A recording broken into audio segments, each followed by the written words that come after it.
line up in succession in command position, and we greet each other, and then we walk to where we're supposed to go to. When we get there, still being the chief servant, I wait to ensure, and they are here, that each and every one of them has gotten a chair to sit before all of us decide to sit in unison. And when we finish and go back, what I do, they go ahead of me to make sure that everybody is okay, because I'm the chief servant. And when we arrive back to the office or wherever our return place will be, we do the same. Everybody get down, we greet each other, then we do debriefing to find out what exactly happened and what are the lessons that we can put. And they are here. So it is never true. Those people should stop disrespecting the public, because it's just not fair. And the final one, as a chief servant, anytime there is any private family thing associated with any of my commanders, I personally call them, urge them, offer any support that I need to offer, including my own brother. I was there for him 100% when his mother passed on, asking all questions about the development, the movement, about the funeral. And on the day of the funeral, marshal all the commanders at Pomau went and sympathized with him. And what I do additionally to build that teamwork, to make sure that all belong, is the fact that I make sure each one of them, when I address them, something that I call regimental diplomacy, even though I'm the head, I use please, thank you, brother and sister. And this is what has glued us together to be working the way we are working and to be protecting the good people of this country the way we are protecting. So it is a big lie if anybody comes here and make this statement. And that person, I think, need to apologize to the public. I thank you. Who did you have in mind when you said you helped your brother? Is he one of the witnesses? I'm talking to my big brother, George, COP. We see, because of the informality that has developed over the years, at times, even in a formal setting, I get it wrong.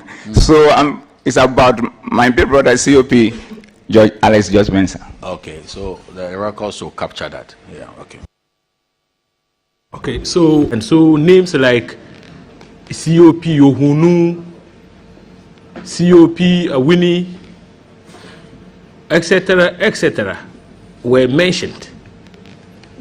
And the conclusion drawn is that those deployments were inimical to the electoral fortunes of the MPP in the Asin North by-election. Sir, what is your reaction to this in terms of deployments? I mean, it's something that you may, in your estimation, you are the IGP, if you think that if you share with us, it might compromise, you know what I'm talking about. You can decline to answer and then do that when we go in camera. But what is your reaction to this? Honorable Chair, my answer will have no security implications. It's a very simple thing, and I've said it time with that number. So my views and the views of my team and the commanders across the country are out there in the public already. But let me record it by way of summary. The first point is this. When my colleagues and I took over, we realized that anytime there's election, we were too late to operationalize our security arrangement and go about setting of National Election Security Task Force and all that, so close to the election. So there are always issues. So we committed ourselves to mainstreaming election security in all our police operations. So the first thing we did was to establish what we call Police Election Security Secretariat, to be involved and streamline election security across the police, so that when one election ends, the policing of the next election begins immediately. So this has been the template that my colleagues and I have been using in handling all subsequent elections since I assumed office. And we've done that for the internal elections of all the political parties, and we have also used the same blueprint to handle all by-elections. But this is the fundamental point. In the past, realize that all by-elections, from Talensi through Chiriponi to Atiwa to Ayawaso and other places, normally do turn violence. So we decided as a team to interrogate the issue and find out what is causing it. And realized that we're making a mistake from the security point of view. Because when the political parties are treating that by-election as a national election in a single constituency, we were treating it as a local election and then relaxing on the security and leaving it in the hands of the local policing authority. Whilst we have everybody in Ghana at that location taking playing one part or the other in that elections. So we resolved that if the political parties and the other stakeholders involved in these by-elections, if they decide to play it local, we, the police, will play it local. If they decide to play district, we, the police, will play district. Then it means that it's a fair match. If they decide to play it regional, we, the police, will play regional. But if they decide to consider the election as a national one, then we, the policing too, will be national. And I know this is also not tenable. And on the lighter side, if they decide to play it international, we also will do it international. So it is that informs the deployment. Because the whole Ghana is at that constituency. So the whole police must also be at that constituency. And that is what has helped us. That's all the by-elections that has been done using this model has not resulted in any violence. And that's why I want to end it. I thank you, Honorable Chair. Chairman, I yield for now. Okay. Yes.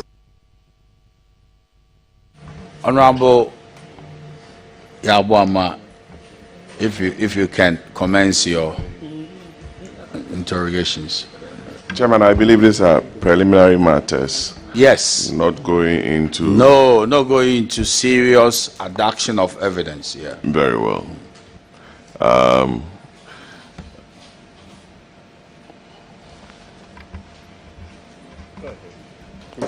Yes, sir. IGP.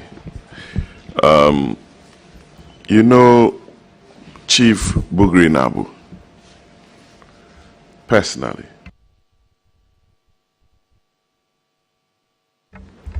Honorable Chair, I know Chief Bugri Nabu, and my knowledge of him is like the knowledge that I have for most people that I come across, and like the knowledge I have for virtually everybody at the committee level, and also so many Ghanaians out there.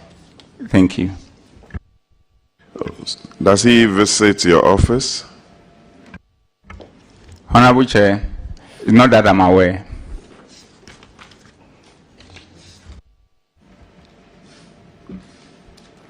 When some of the witnesses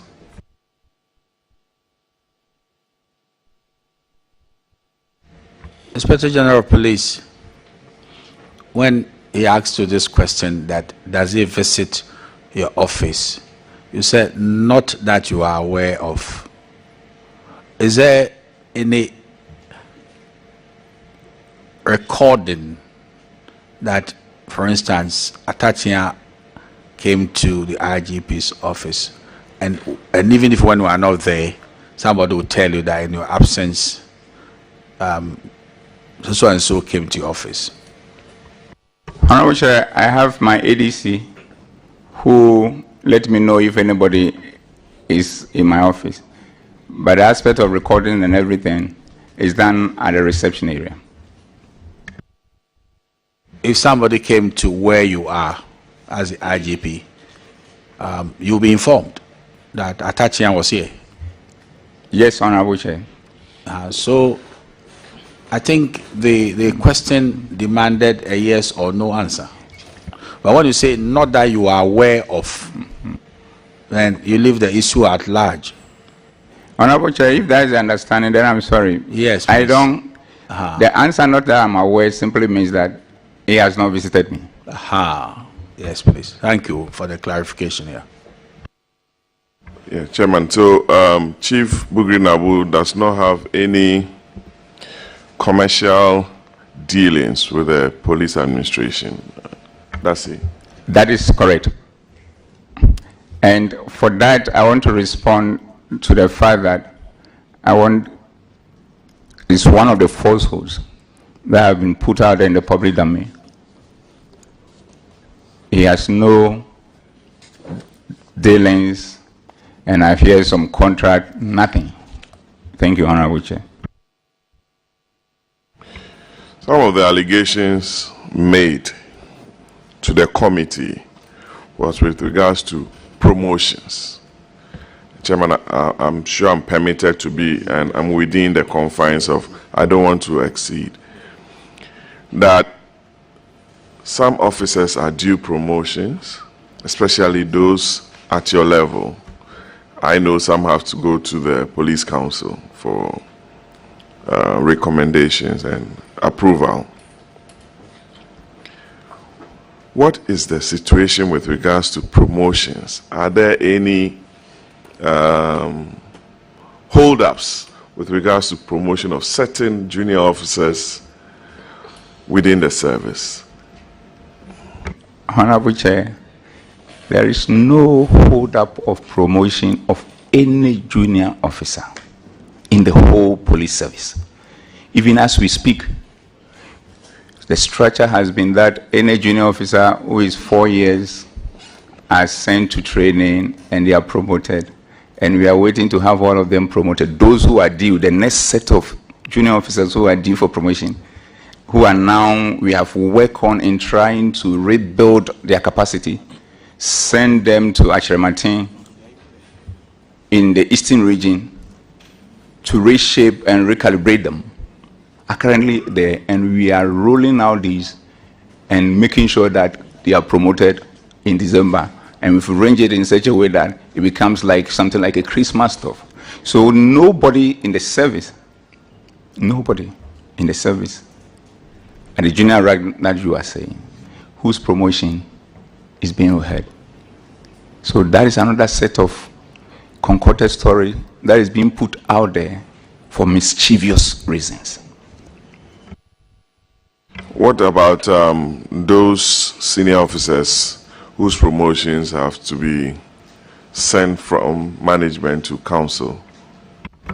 Honorable Chair, every one of them, with the exception of a few, have been sent. And the few who have been sent, and the few who are there, is based on the fact that beyond the number of years that you have been in the position, there is other factors. Other factors. And I'm told a few is about 7 or 8 or 9 other factors that come into it. And those other factors include competence, include vacancy, include integrity, including all other factors. And when this, beyond that, it becomes the preserve of the police council. And from that level, who make recommendations to His Excellency Mr. President, and for that to be effected. So as it stands, everybody who's supposed to be promoted based on the junior rank has been done. Everybody who's supposed to be promoted based on the senior rank has been done. And that is where we are. Thank you, Honorable Chair. So the grumbling officers, senior officers, says promotion, that has not taken effect. It's not from POMAC, but from the Police Council. Your Excellency, Honorable Chair, that is the position because they are the people to promote. And more importantly, recently a meeting was held and some consideration has been done. But the most important thing is that everybody who's supposed to be promoted in line with our policies are being promoted. But the point that has to be made is that it's not a question about how many years we have been at the place. We will have all loved to be promoted as soon as we have 4 years and thereabout. Vacancy, competence is another thing factor into it. I myself, at a point, I was on my rank for 6 years, and I didn't complain because I understand. IG, is that a practice that you can be at your rank for 6 years? Because we have your promotions here, and that I can tell the committee that between 97 and 2003, that's about 6 years, you're also a subtenant. But it's also on record that from ASP in 1996 to DSP, I don't have the date here, but to superintendent was just about 2 years or less than that. Honorable Chair, in my introductory remark, and I did say, Chartered as an accountant, you were jumped from one position to superintendent of police. Is that policy still in place? Are those who have, for those who have upgraded themselves academically? Honorable Chair, that policy, as far as I'm concerned, with the passage of Constitutional Instrument CI 76 2012, that policy, from my reading of that CI 76 2012, is no more in operation.